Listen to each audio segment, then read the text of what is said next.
Ukiwa mtumishi, moja ya teso utakalokutana nalo ni kukutana na kitu tunaita kupingwa. Utakutana na kitu kinaitwa kupingwa. Kupingwa. Ukiwa wewe ni mtumishi na Mungu amewekeza ndani yako utumishi, moja ya teso utakalokutana nalo kama vita, utapingwa sana kimaisha.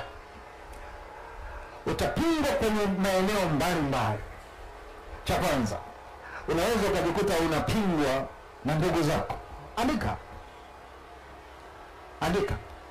Kwa sababu unaweza kuwa na maswali mengi. Ukiwa wewe ni mtumishi, unaweza ukapingwa na watu wanaoitwa ndugu zako. Ukisoma Biblia unaona wazi kabisa wale ndugu zako ambao inawezekana umezaliwa kutoka kwa tumbo moja, baba mmoja, kama ndani yako Mungu amewekeza utumishi, huyo mtu usifikirie sana kwamba kila ndugu wanakukubali. Asikiaye na afahamu. Unaweza ukashangaa wale ambao ni ndugu zako ndio wanaotumika usiku na mchana kukupinga, kwa sababu kwanza hawakuelewi. Bwana Yesu asifiwe. Bwana Yesu asifiwe. Hawakuelewi kwa sababu ulipozaliwa wanakufahamu, wanajua udhaifu wako. Maandiko yanasema walipokuwa wanamtafuta Yesu alisema hawa ndio ndugu zangu. Wale walikuwa ni ndugu wanamtafuta.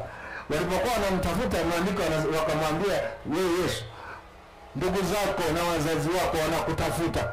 Angalia jibu aliyosema Yesu. Akasema, Yesu alisema hivi, hawa ndio ndugu zangu. Maana yake nini?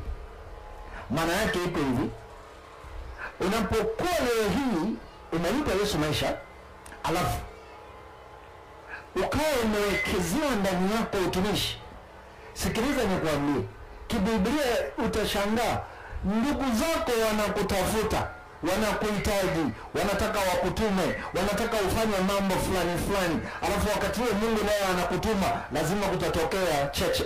Zile cheche zitakutengenezea teso. Haleluya. Sione haleluya. Zitaletea, lazima utakutana tu na teso.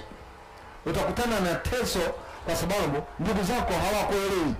Cha pili, ukisoma Biblia unagundua Yusufu Mungu aliwekeza ndani yake huduma.